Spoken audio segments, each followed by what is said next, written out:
Ready when you are. Survive 5.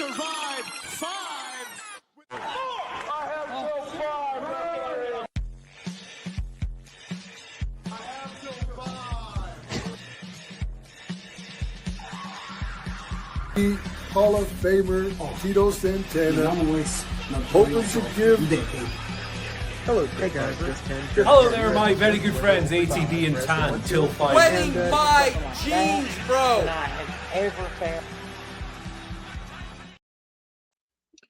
Hello there, my very good friends. It's ATV, and it's Tan.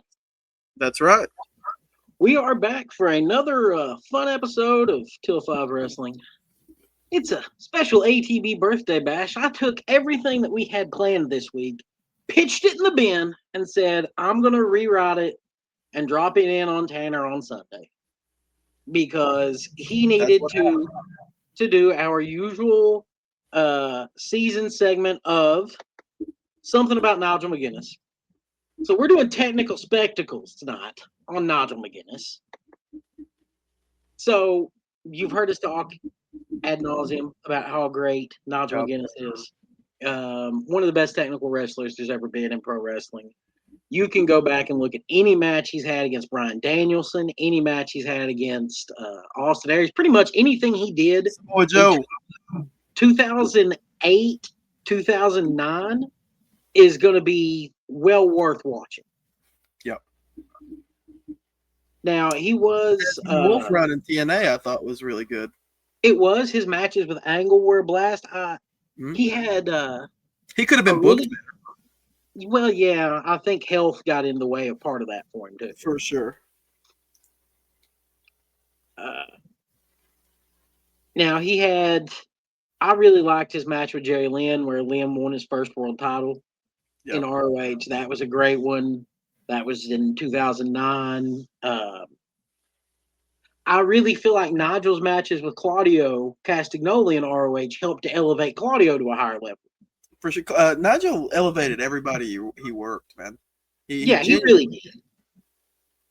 I think that Nigel, if it hadn't been for Nigel's matches with Roderick Strong, it might have took him a little bit longer to get to the level that he did. That's true.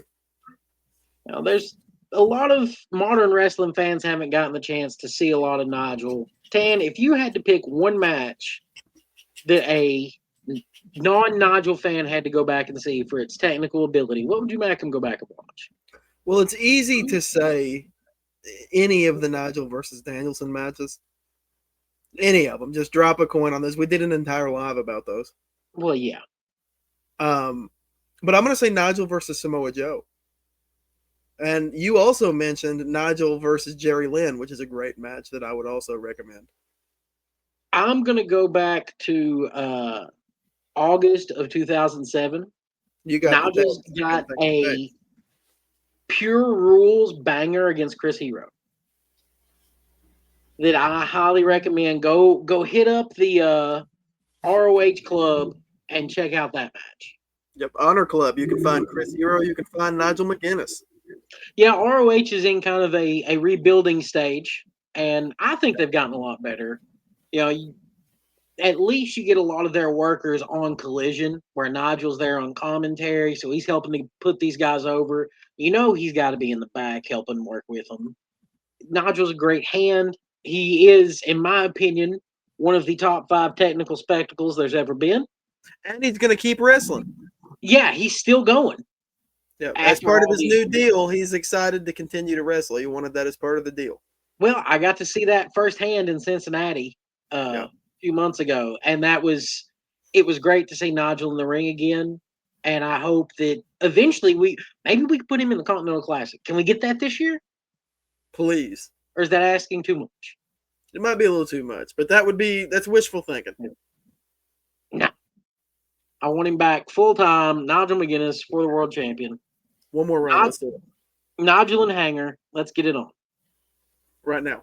Yeah. Or maybe Nigel and Bandito. Let him go back to ROH.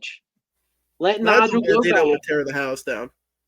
Let him go back and help remodel ROH. There you go. Now, as I understand, Tan, you're going to be doing some remodeling with our Sunray studio in the next few weeks. That's true. That's coming very shortly. So, where are you going to be going for some of your remodeling supplies? Well, Aaron, I'm going to be heading to Stover's Liquidation. They've got liquidation and wholesale home improvement, truckload quantities available. You can find them at www.stoversliquidation.com, or you can go see them at 481 Tulsa Road in Oak Ridge, Tennessee, 37830. Or you can call them at 865-523-4449. That's right. And here at Till 5, we have dyslexics do the reads because that's how it works when you read the numbers.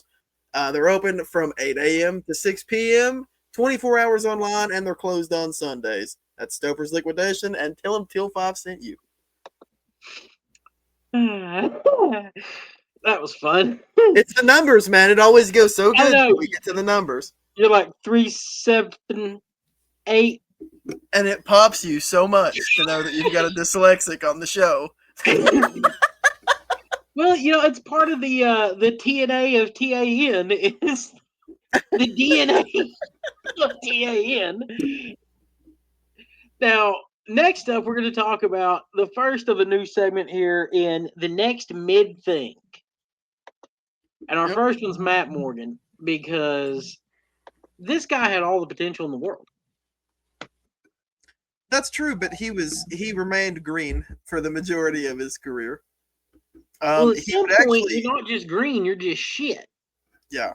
He would join OVW in 2002, where we would start wrestling, and they brought him to the main roster in less than a year, which is a mistake always. Always. Was that the stuttering gimmick? Not yet. He came in originally to join Team Lesnar. And this was the Lesnar with Nathan Jones and Matt Morgan and A-Train and Big Show. Yeah, Heyman's original Hustlers. Now he's got those other two assholes. And that's the way it goes. And he would team with Nathan Jones till Jones would leave the company in 2004, which was the right choice for Nathan Jones. For everybody, really. And he would still sort of associate with Lesnar a little bit till he was sent back to OVW. And then he would re-debut 6 months later as Stuttering Matt Morgan. And that run... Anyways, he would suck throughout the WWE. Anytime he was there, nothing got over. Then they got rid of him 3 months after that. And he went to TNA. To become Jim Cornette's bodyguard. Which was probably his best role in TNA. He was Wardlow. He was just in a lot of random-ass teams. They had him teaming with Hernandez. They had him teaming with Abyss. He was trying to get in the main event. Crimson! He would start teaming with Crimson. Yep. Scott Steiner for a bit. He would join Fortune. Like, they tried really hard to get Matt Morgan over. And it never worked because Matt Morgan didn't have it at all. At any point. Great look. What was this?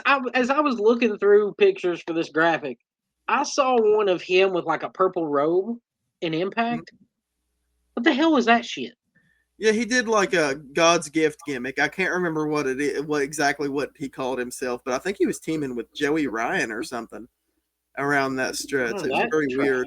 Yeah, it was weird. So Matt Morgan out for a bit. You know what Matt Morgan could have used? He could have used a stable of other young guys around him to help him get over while he developed as a performer. Well, they tried that. Not really. Not a stable. They just slapped him with one other person. Hernandez or Crimson. Crimson also needed help, so. Yeah. And that's the thing. You can't slap two green guys and expect it to work. You need at least four. You got to have one that can work a microphone, a couple of workers, toss them around. You need a frat party or some natural born thrillers. Yeah, I was really excited when I saw this one on the docket this week, man. This one really excited me a lot. Look, I like the Frat House. I think that it's a fun gimmick for these guys, and I do feel like they are very much, or have the potential. I won't say they are very much. If you'd slap Wardlow with them, you would have a new version of the Natural Born Thrillers, and it would be a blast. I think that these guys could work in ROH easily. They can work on Collision as this group of douchebags that help each other win. You've got Griff Garrison. I said Griff Garrison. Who the fuck is Griff Garrison? There we go. Yeah. He used to be part of the Varsity Blondes with Brian Pillman Jr. and Julia Hart, who have both went on to far better things than he has, but he's a talented wrestler. He's young. He's got kind of a bland look, really. Yeah. He looks like Jungle Boy in boot lifts. Well, speaking of bland look, the group also has Preston Vance. Look, I think Preston Vance has all the potential in the world. That kid, he started out with the Dark Order as 10. He goes into LFI. And now he's in this group. Like, eventually they'll find something that works for him. I would like to have seen him stay with LFI, but that's just me. Next is Cole Carter, which is the blandest of the bunch. All he's done, like, Cole's a good wrestler. He was in NXT for a second. He was in the family with Tony D'Angelo and Stacks. Yeah, and then he was managed by Maria for a little bit in AEW. I have no recollection of that. I think he was with QT for a second, maybe. He was with QT too. He was under the mask that attacked Darby Allin when Jeff Jarrett debuted in AEW. Yeah, that's right. I forgot about that. They've kind of passed him around with what the fuck? Tons of different gimmicks. Look, the kid is a good wrestler, but there's a lot of good wrestlers in that company. He's going to have to develop a gimmick to get over. You got to stand out, bud. Yeah. And then we've got Jack Davison. Yeah. Who can work a microphone really well. Okay. I mean, I think he's got the least wrestling ability out of the bunch. Well, he's the Mike Sanders. Yeah, and that's fine because every group needs that. I'm not too offended by Jack Jamison. He looks more like a wrestler than the other guys. I feel like, honestly, Preston Vance has just as much potential as Mark Jindrak. I feel is like... that really saying that much, though? Sure it is. And I feel like Cole Carter has just as much as Johnny Stamboli. That didn't go well either, until he became relevant. If you didn't know, that's killer spelled backwards. You're not like giving these guys good goals. Well, if you work hard to eat your vitamins, Cole Carter, you can be Johnny the Bull. Well, Johnny the Bull had a better career than Cole Carter has so far. Yeah, that's true. Johnny the Bull made some money, I'm sure. He was around for a minute. Yeah, look, the Natural Born Thrillers would have worked. We both know this if they'd gotten behind them. Yeah, now the Natural Born Thrillers, I don't hate at all. I think that that had serious potential that just didn't last long enough. And they stuffed it full of too many members. Well, tell me about the Natural Born Thrillers, Tan. That was kind of a put it on a key for me. The Natural Born Thrillers were Chuck Palumbo, Johnny the Bull, Mark Jindrak, Mike Sanders, Reno, who is fucking terrible, by the way. Well, I did a favor because it's a little unsighted to give like 8 people for the Natural Born Thrillers and 4 for the Frat House. I understand that. So I focused on the main ones. You've also got O'Hare and Stasiak, which were the group's main tag team. Yeah. I love Stasiak and Palumbo were, excuse me. Yeah, I took Stasiak. Anyway, I left Stasiak off of it too, because the less that I ever have to think about Planet Stasiak, the better. I think you should always think about meat. Oh, God. So they came in as the enforcer for Vince Russo and Eric Bischoff. That was kind of going on. And like you said, they just kind of helped each other win. Yeah. And they had a great look. They all looked like intimidating. They did. They all looked like, except for Reno looked so stupid. Well, it's because that fucking ponytail. And the pants, man. Reno just didn't have it, man. Reno should have never been in the fucking business. Fair. But there was a lot of guys in WCW looking at you, Glenn Gilberti, that should have never been in the business. We'll get to you later, Glenn. Yeah, we'll get to you eventually. You're on the docket. We just keep bumping you. Now, they quickly started feuding with the Filthy Animals. Okay, and once that feud ended, they really didn't feud with much. They just kept having matches. But they were 6-time WCW Tag Team Champions between them. They had a fun feud with DDP and Kevin Nash. Okay. I remember that. Totally Buff and them would interact. I do remember the Totally Buff stuff, yeah. They had a lot of fun with those, the top-tier guys. Like I've said all along, if WCW had lasted through the end of 2001, these guys would have been main event people. Well, this is the future of the company in this group. If you look at it, really, these are the guys that they wanted to push. Sean O'Hara should have been a world champion somewhere. Chuck Palumbo as well, I think, is fucking awesome. Agreed. Both of those men should have been a world champion somewhere. Johnny was talented enough. I mean, Mark Jindrak was talented enough. Mike Sanders was something. Reno was sucked. Sean O'Hara, like you said, could have been a all-time great had things worked out better for him. Absolutely. And Sean Stasiak was authentically Sean Stasiak. So yeah. So in closing, obviously the better group out of this and the winners are going to be the Frat House, right? Just either way, flip a coin, man. It doesn't fucking matter. Well, the Natural Born Thrillers have done more. They're the better team, but I think the Frat House might get there someday. Maybe. Maybe what they really need is a good manager. You know what? I think they might, and I know a good one. Who do you think would be a good manager for him? I think a great manager for him would be Vickie Guerrero. That's right. Can you imagine the visual of Vickie Guerrero coming out with all these fucking sweaty young dudes? Well, yeah. I mean, that would be funny as shit. That would work. She could do that cougar gimmick. She used to do the cougar gimmick in WWE. She could be the cougar. It'd be funny. If you want to make the gimmick work, you gotta throw in something like this.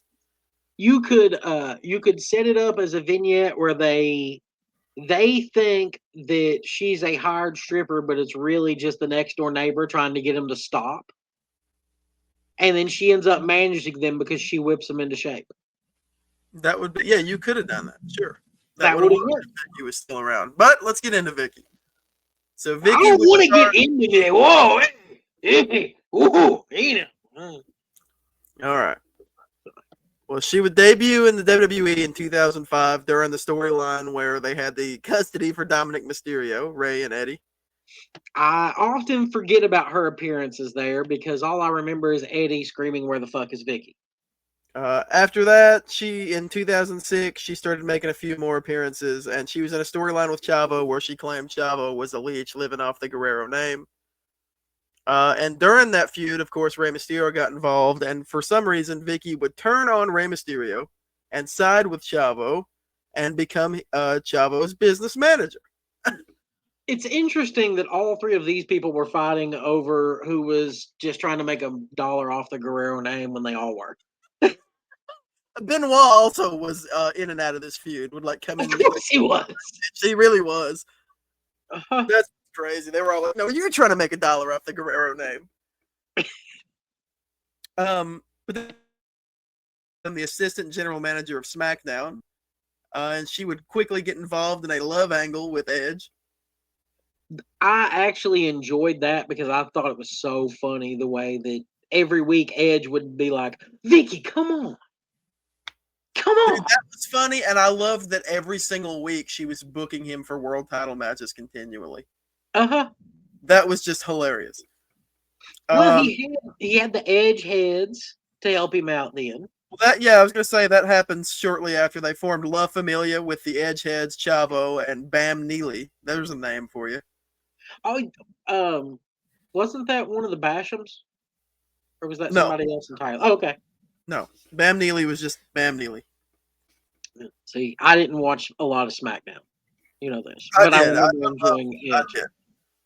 But once that storyline finally fizzled out, she would go to Monday Night Raw, where she would become the GM in 2009. She would briefly manage her boyfriend, Eric Escobar, which did not. Oh, yeah. I forgot he existed. Eric Escobar was in WWE for 3 months. Well, he had been in OVW for 5 years. I didn't know that. I only called him up. And then he was one of those guys they'd had forever, and they were like, "Hey, let's go ahead and finally call him up." So after Eric Escobar was released, she was still the GM of Raw for a bit, and then in 2010 she started managing Lay Cool, which of course is Layla and Michelle McCool. Yeah, they were horrible Divas champion, and they did that god awful Piggy James bullshit. Yeah. So that didn't last as long as I thought it did, because in mid-2010 she started an on-screen romance with Dolph Ziggler and began managing him, and I had forgotten about this. Yeah. So, sorry, I had to look it up. Yeah, go Eric, ahead. Eric Escobar was signed in September of 2005 to Deep South Wrestling for a developmental deal. And he ended up debuting on SmackDown in September of 2009. Yeah. So 4 years in developmental with no progress. And back then that was unheard of. And sorry. I just had to. No, I mean, that's fine. That was basically the gist of it. We got to Dolph Ziggler romance, and that was kind of the end of Vickie's run in WWE. She would Vicky make was in a sporadic lot of romances. Yeah. It's She like was Vince good McMahon role, didn't know how to. Vince McMahon didn't know how to book a female manager unless they were getting passed around. Yeah, that's true. It's kind of Especially in that era. when you think about it. Now, I liked her time in AEW if they'd actually went with it more. Her managing Andrade as a heel For a week. or Nyla. I would have liked that even if they went with that more. Yeah, she didn't. She had some controversial issues with her daughter that led to her AEW release in 2023. Yeah. But now she's under a WWE Legends contract, because if you have controversy, then you sign that WWE Legends contract. Well, I guarantee you that they're getting some merch deals off of Eddie through that. So I'm sure they are. you wait, you mean they might be making money off of the Guerrero name? You know what I would do if I was somebody getting a cut of the Guerrero name? What would you do?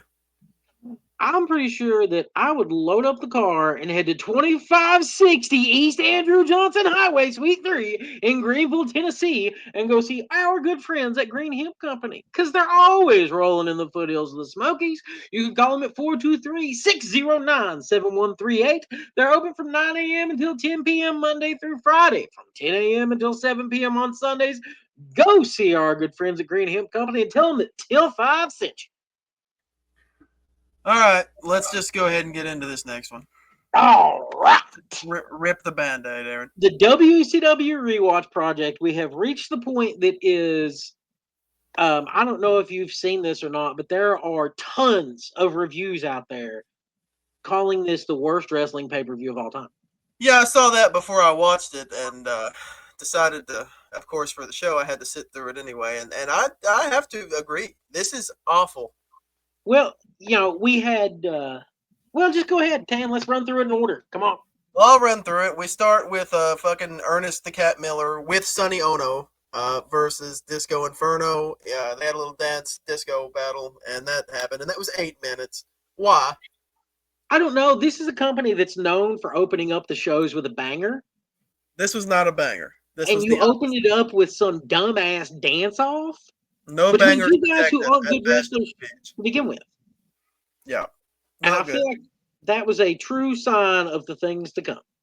The next two matches offend me horribly. And this one not so much, but this is Scott Steiner defending the WCW TV Championship against Van Hammer in a 3-minute match. Rick Steiner. No, I said Scott, sorry, Rick Steiner, my bad. I will say that several of the clips from the promos used on this were used on the WCW Mayhem album. Because that if you don't like me, bite me, that Rick Steiner did is on his. And then Conan's whole toss ourselves and peel our potatoes is on the Filthy Animals or Conan's song on it too.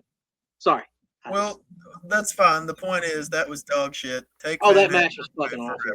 It was I don't need Van Hammer in my life. But the next one offended me way more. And this is the match that almost made me stop watching the pay-per-view. I pondered my entire podcasting situation here because of this match. Because in 3 minutes and 5 seconds, David Flair defeated Dean Malenko. Well, that's because David Flair is a technical spectacle. And I have to mention that David Flair was brought to the ring by Ric Flair, Arn Anderson, Samantha, who is Tori Wilson, and Asia, which is bigger than China. And Charles Robinson, he was there too, wasn't he? Maybe I don't know. I think he had the whole like Flair Was group he the with him. ref? Was he the ref? No, he wasn't the ref. They had a different Okay. referee for it. But Okay. Arn Anderson ended up. I'm not gonna bullshit. I really zoned out at this point. This was bad. After I saw Malenko take an L to David Flair in 3 minutes, I said, "All right, man, I've had enough." At that point, well, this is honestly a show that I would imagine you took some breaks during. Yeah, you didn't have a choice. I had to watch. I actually fell asleep. I'll tell you where I fell asleep. Believe it or not, it wasn't here. Well, as I was watching this, my wife, who was watching stuff on her phone, playing games, she looks at me and says, "How much longer is left? This feels like it's been on for 4 hours." It had been on for an hour and a half, and she wasn't even paying attention. It was just bad. All right, well, let's move on to the No Limit Soldiers, which is Conan, Rey Mysterio, Swole, and Brad fucking Armstrong for some reason. Well, they needed somebody who could work and take bumps, and Master P wasn't going to be doing that. So that happened for a few months before Filthy Animals, right? Is that before Filthy Animals? Yeah, it was. They had 4x4 on the outside. 2x4, 4x4, as Bobby Heenan was calling it. It's really awful, but I'll tell you what, they wrestled my new favorite thing in WCW right now at this rewatch, the West Texas Rednecks, which is one of my favorite wrestlers, and Aaron, we've talked about him at length too, Kurt Hennig. Oh, absolutely. Well, you know, I like country music, and I like country girls. I like Willie Nelson. Crap. And you can't forget about Merle. There's only one thing that I hate, because it's a bunch of crap. I hate rap. Yeah, that's great. And it was also with Bobby Duncombe Jr. and Barry and Kendall Windham. Yeah, it was a great stable. This match was okay. Enjoyed it. I enjoyed that match. It's fine. I enjoyed the West Texas Rednecks. I told you before the show. And his shitty ass clotheslines. Yeah, Swole's horrible. Was killing me. Swole's I can't really imagine how it felt for Bobby Duncombe to have to put him up. Well, welcome to WCW, Bobby. Yeah, but he got paid well to do it, so I imagine he was fine with it. And when this match happened, I thought, okay, that wasn't so bad. Maybe the pay-per-view will take an upturn from here. Well, it didn't, because next is the Junkyard Invitational. Oh, yes. Why don't you explain the Junkyard Invitational to the people, Aaron? Okay, so everybody's going to fight in a ring of cars, and then you got to get through that ring of cars, through an outer ring of cars, and then get out of the junkyard to win. And the lighting is dog shit. They don't have any, they don't have enough lights for you to see what's going on. It's pretty much just a helicopter light and a couple of camera lights running around the whole time. I actually thought of some spots that would have been fun while they were doing the match, but it was awful. Man. Yeah, a lot of the fact that you would see somebody get tossed on a broken car windshield, and then the other guy would go check on him, kind of kills the aspect of it. Yeah, man, and they had fucking Steven Regal in this. Man, that's disgusting. Hey, Steven Regal delivered an elbow drop from the car onto Mikey Whipwreck on the hood of another car. I always, even though we've seen Mikey once or twice already in this rewatch, I often forget that Mikey worked for WCW briefly. Also during this match, Silver King took a hip toss onto a back windshield of a car and immediately jumps up screaming because he actually hit the glass. Yep. Silver King, that was something. You've got LaParca. Explain to me why LaParca is walking around in like blue jeans and a plaid shirt and his mask. Well, explain to me why any of this is happening. It didn't matter. PG-13 showed up. That was interesting. It's always something. We end up getting Finley gets the win. Public Enemy? Yeah, Public Enemy. Sorry, not PG-13. Sorry. I was going to say, I don't remember PG-13. That would have maybe made it more fun.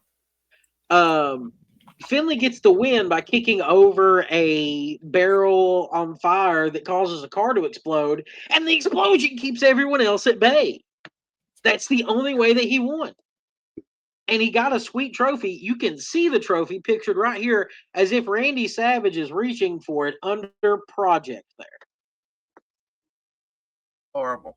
But we now must move forward because this is so painful. You're going to Well, fall let's asleep remember, this this was episode. all because Ric Flair hated hardcore and wouldn't allow it anymore. So that match was actually unsanctioned. They only told us 70 times that it was an unsanctioned match. So I just wanted to make sure that the listening, viewing audience here, because I got a feeling after this, everybody's going to rush out and watch this. Well, next I get a little pissed off because we're doing a handicap match for the World Tag Team titles.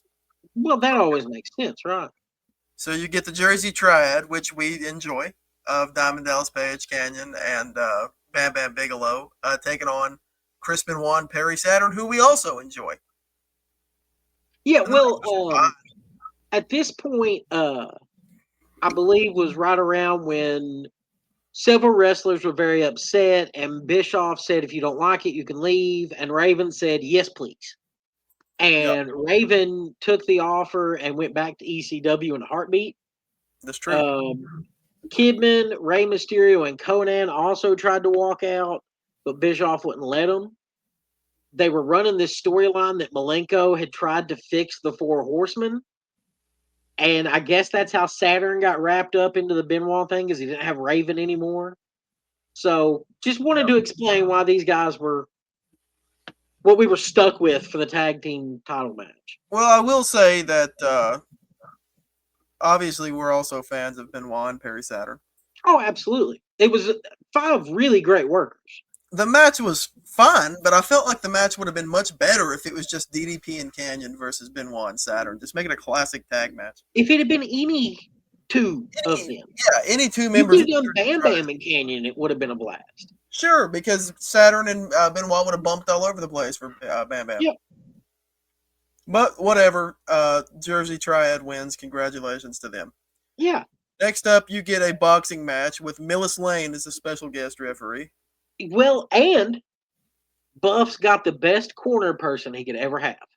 That's right, dude. It is Buff Bagwell with his mama, Judy Bagwell. Yep, Judy Bagwell. Yeah. And he's going to be taking on Roddy Piper with Ric Flair in a fucking boxing match, man. I also find it great that a month ago, Piper was beating up Flair. Yeah. To become the new president, and now they're working together. Yeah, why not?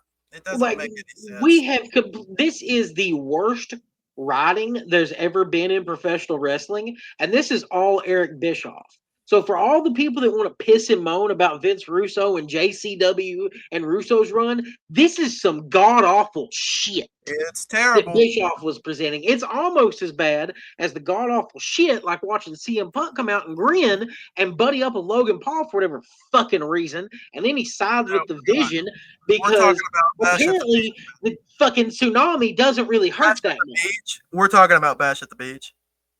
We're talking about Bash at the Beach, and Buff Bagwell got the win there. And carrying on about Bash at the Beach, you're gonna get pissed off at the fucking main event. Well, the main event was the dumbest fucking concept there's ever been. Sorry, we're just, you know what? Bill Goldberg. Fuck Bill Goldberg. This sucks. Okay. The crowd was actually chanting for Goldberg during this match quite a bit. Yeah, and they found that interesting. It was a fucking tag team match for the world title. Well, anybody could pin Kevin Nash and win the belt, even his own tag team partner. That's so stupid. Just make it a 4-way. Grow up, Bischoff. What the fuck are you doing? Well, they had just done that 2 months prior. Because they didn't know what the fuck to do back then. They were just biding time until Hulk Hogan shows up. It's really, really horrible. They should all be embarrassed. It's awful. My review for this show. Oh, Randy Savage and Sid Vicious win that match. Randy Savage wins the title. Yeah, Randy Savage wins, though. Yeah, Randy Savage wins the world title in a tag team match. Literally horrible. I'm gonna give this. I'm gonna give this a. Can I give it a 0 out of 5? How about -5 stars? Literally, this is awful. Don't watch this. I'm glad that you got to watch such a fantastic show for the first of my ATV birthday bash. Don't worry, Tan. You're going to have a special episode for yours, too. I promise.